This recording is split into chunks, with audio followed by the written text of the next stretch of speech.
Hind friends, तो आज हम क्लास 10th केमिस्ट्री का पहला लेसन रासायनिक अभिक्रिया एवं उनके समीकरण के बारे में पढ़ेंगे। तो जैसा कि हमने पहले वीडियो में रासायनिक समीकरण, उनकी रासायनिक अभिक्रिया, भौतिक परिवर्तन, रासायनिक परिवर्तन व उनके गुण, इन सभी के बारे में अच्छे से पढ़ा था। अब हम दूसरे वीडियो के पार्ट में रासायनिक समीकरणों के प्रकार के बारे में पढ़ेंगे। तो रासायनिक समीकरण के दो प्रकार होते हैं। रासायनिक समीकरण के देखिए दो प्रकार होता है, संतुलित रासायनिक समीकरण व असंतुलित समीकरण, जैसे कि balanced chemical equation and unbalanced chemical equation कहते हैं। ठीक है, तो रासायनिक सबसे पहला हमारा पॉइंट है रासायनिक संतुलित समीकरण। तो संतुलित समीकरण का मतलब तो सिंपल है, मतलब कि जो सिंपल रासायनिक समीकरण हो, जो पहले से ही सॉल्व हो, जिसे हमें सॉल्व नहीं करना रहता है, ऐसी रासायनिक समीकरण जिसके दोनों पक्षों यानी दाईं ओर तथा बाईं ओर LHS और RHS में प्रत्येक तत्व के परमाणुओं की संख्या बराबर होती है, संतुलित रासायनिक समीकरण कहते हैं। जैसे कि हम एक एग्जाम्पल से समझते हैं। तो इसमें एग्जाम्पल में हम क्या लेते हैं कि Mg plus O2 dash MgO, ये हम पहला इक्वेशन ले लेते हैं। और सेकेंड इक्वेशन क्या लेते हैं, 2Mg plus O2 dash 2MgO। ये दोनों ही अलग अलग रासायनिक समीकरण है। ये अनबैलेंस्ड है और ये बैलेंस्ड है। ओके, ये अनबैलेंस्ड है और ये बैलेंस्ड है। पहले हम इसके परिभाषा पढ़ लेते हैं। असंतुलित रासायनिक समीकरण, अनबैलेंस्ड केमिकल इक्वेशन क्या है, ऐसी रासायनिक समीकरण जिसके दोनों पक्षों में प्रत्येक तत्व के परमाणुओं की संख्या बराबर ना होती है, बराबर नहीं होती है, वो क्या होता है, असंतुलित रासायनिक समीकरण होता है। तो अभी हम आपको एक एग्जाम्पल से इन दोनों के अलग अलग थीम्स को समझाने की कोशिश करेंगे। लेकिन इससे पहले आप ये जान लीजिए कि असंतुलित रासायनिक समीकरण आखिर होता क्यों है, क्यों हम किसी समीकरण को ऐसे ही क्यों नहीं लिख देते, क्यों हम उसे समीकरण को बराबर करते हैं या संतुलित करते हैं, ऐसी क्या ज़रूरत है, हम तो ऐसे भी लिख सकते हैं। लेकिन देखिए, द्रव की अविनाशता के नियम के कारण, किसके नियम के कारण, द्रव की अविनाशता के, जैसा कि हमने कहा कि असंतुलित या संतुलित रासायनिक समीकरण हम करते ही क्यों है, तो द्रव अविनाशता के नियम के कारण करते हैं। तो द्रव अविनाशता के नियम के अनुसार किसी रासायनिक अभिक्रिया में अभिकारकों के उत्पादों में परिवर्तन के फलस्वरूप ना ही कोई परमाणु नष्ट हो सकता है और ना ही कोई परमाणु अधिक बनाया जा सकता है या निर्मित किया जा सकता है। अर्थात इसके कहने का मतलब ये है कि जब हम अभिक्रिया करते हैं तो ना तो कोई परमाणु बनता है और ना ही कोई परमाणु ख़त्म होता है, कोई परमाणु कम हो जाता है, बल्कि ये LHS या RHS यानी बाईं ओर जाके शिफ्ट हो जाता है या तो वही परमाणु दाईं ओर जाके शिफ्ट हो जाता है। ठीक है, यदि रासायनिक समीकरणों के दोनों पक्षों में ऐसा नहीं है तो बाईं ओर के लिखे प्रत्येक तत्व के परमाणुओं की संख्या दाईं ओर लिखे हुए परमाणुओं की संख्या के समान यानी बराबर हो जाती है। बराबर हो जाती है। और ऐसे ही रासायनिक समीकरण जिसमें दोनों तरफ की संख्या बराबर हो, उसे हम क्या कहते हैं, संतुलित कहते हैं। और जिसमें दोनों तरफ की संख्याएँ बराबर नहीं होती हैं उसे हम असंतुलित रासायनिक समीकरण कहते हैं।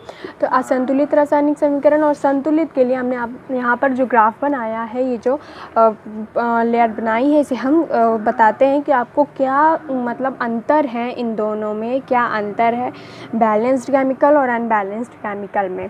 ठीक है, तो ये देखते हैं कि 2Mg प्लस O2 और 2MgO, और इधर क्या है, Mg प्लस O2 और डैश MgO,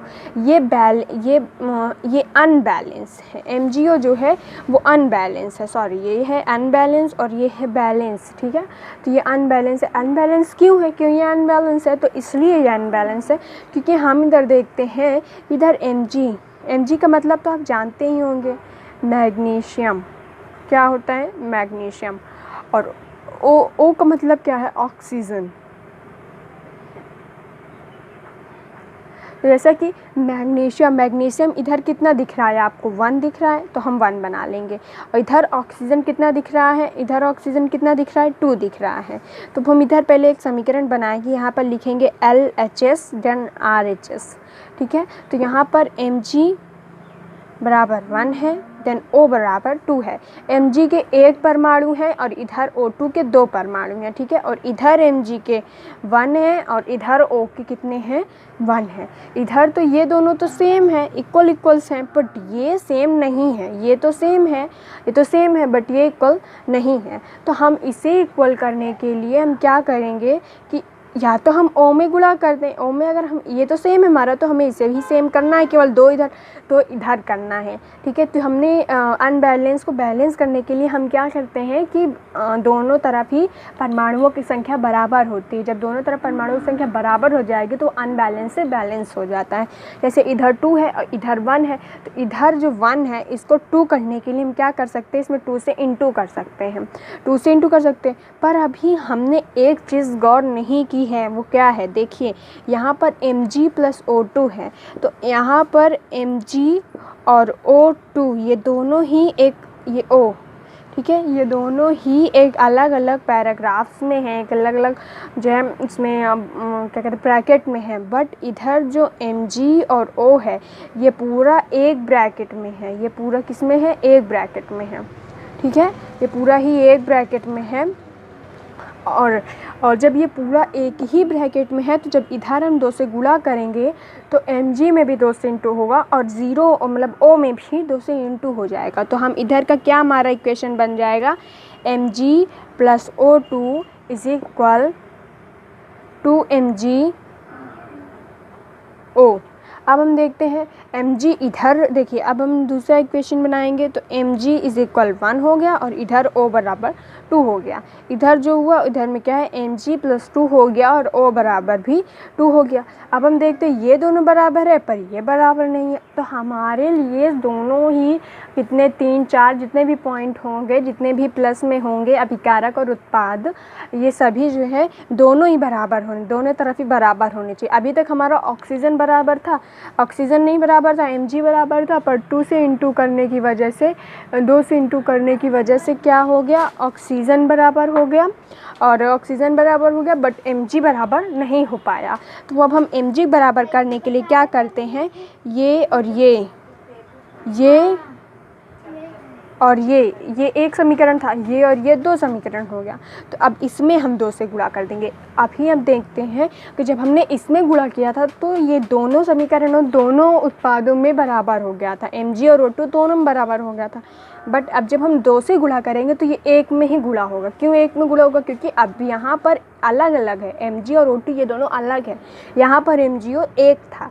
तो यहाँ पर जब हम गुणा करेंगे 2 से केवल Mg में गुणा होगा, जब Mg में केवल गुणा होगा तो हो जाएगा 2Mg plus O2 is equal 2MgO। अब हम देखते हैं इधर 2Mg है, इधर 2Mg, इधर 2Mg है, तो इसका मतलब ये नहीं है कि जो है केवल 2 से ही Mg में ही केवल गुणा हुआ है, इधर ऑक्सीजन में भी उतना ही गुणा हुआ है, उतने ही परमाणु इधर भी हो गए हैं, ठीक है। इधर 2 से 2Mg गुणा हुआ, इधर 2Mg गुणा हुआ, इधर ऑक्सीजन 2 से गुणा हुआ तो इधर भी ऑक्सीजन गुणा। देखिए ये मैथ नहीं है, ये साइंस है, इसलिए हम इधर गुणा करते हैं तो इधर नहीं माना जाएगा। यानी कि LHS में गुणा करते हैं, जैसे मैथ में होता है कि LHS में गुणा करते हैं तो वो RHS में भी उतना ही संख्या से गुणा भाग या जोड़ करना पड़ता है। बट ये साइंस है तो इसमें 2 से LHS में गुणा किए हैं तो 2 से RHS में गुणा नहीं माना जाएगा, एक ही तरफ माना जाएगा, ठीक है। तो हमने ये चीज़ बताया कि कैसे हमने अनबैलेंस्ड इक्वेशन को बैलेंस इक्वेशन में सॉल्व कर लिया। तो अनबैलेंस इक्वेशन को जब हमने बैलेंस बना लिया तो ये आपके लिए एक बहुत ही सिंपल तरीका था जिस तरह से मैंने अनबैलेंस को बैलेंस करके समीकरण को बताया। अब हम बताते हैं कि अनबैलेंस जो समीकरण होता है इसी को कंकाली समीकरण भी कहते हैं। अगर आपसे क्वेश्चन पूछा जा सकता है कि कंकाली समीकरण किसे कहते हैं तो आप लिख दीजिएगा डिफिनेशन में कि असंतुलित रासायनिक समीकरण को ही कंकाली समीकरण कहते हैं। समीकरण के 2 ही प्रकार होते हैं, असंतुलित और संतुलित, लेकिन असंतुलित को कंकाली समीकरण भी कहा जाता है। तो अब हम आपको इस वीडियो में इतना ही पढ़ाएंगे। द नेक्स्ट वीडियो में और अगले वीडियो जो होगा, अगले वीडियो जो हम बनाएंगे उस वीडियो में हम आपको रासायनिक समीकरण को संतुलित करने, रासायनिक समीकरण को बैलेंस करने की 4 विधियां बताएंगे जो आपकी बुक में हैं। तो पहली विधि जैसे कि जांच एवं त्रुटि विधि है, संयोजकता विधि है, आंशिक समीकरण विधि और आयनिक समीकरण विधि। अगले वीडियो में हम आपको ये सभी विधियाँ जो है बताने की कोशिश करेंगे। तो अभी हम इस वीडियो को यहीं समाप्त करते हैं और हम आपको वीडियो एंड करने से पहले हम आपको दिखा दें कि हम किस बुक से ये वीडियो बना रहे हैं ताकि आपको बुक की कोई दिक्कत ना हो। ये देखिए, ये हमारी है यूपी बोर्ड 221 एंड 22 की कंप्लीट कोर्स की बुक है और मतलब एनसीईआरटी पर ही आधारित बुक है। एनसीईआरटी नहीं है बट एनसीईआरटी पर ही आधारित है और अरिहंत प्रकाशन की है, अरिहंत प्रकाशन की है, अरिहंत पब्लिकेशन की है और हिंदी मीडियम ही है। ठीक है, इसमें आपको लेटेस्ट सिलेबस मिल जाएगा, लेटेस्ट पैटर्न मिल जाएगा और 5 मॉडल्स पेपर भी मिल जाएंगे पूरे लेसन से आधारित। आपको इसमें सॉल्व आंसर्स भी मिल जाएंगे क्वेश्चन के और आपको इसमें न्यूमेरिकल्स भी मिल जाएंगे। आपको इसके लिए अलग बुक नहीं लेनी पड़ेगी। तो इस बार हम और संपूर्ण अध्ययन, संपूर्ण अभ्यास और थ्योरी के बीच बीच में चेक पॉइंट्स भी मिलेंगे, एनसीईआरटी एग्जाम्पल्स भी मिलेंगे और एनसीईआरटी की थ्योरी का सरल अध्ययन व सभी प्रश्नों की कवरेज भी मिल जाएगी। तो ये बुक बहुत ही अच्छी है, आप ये हो सके तो आप यही बुक से पढ़िए। और जय हिंद दोस्तों। अब हम इस वीडियो को समाप्त करते हैं। Thank you.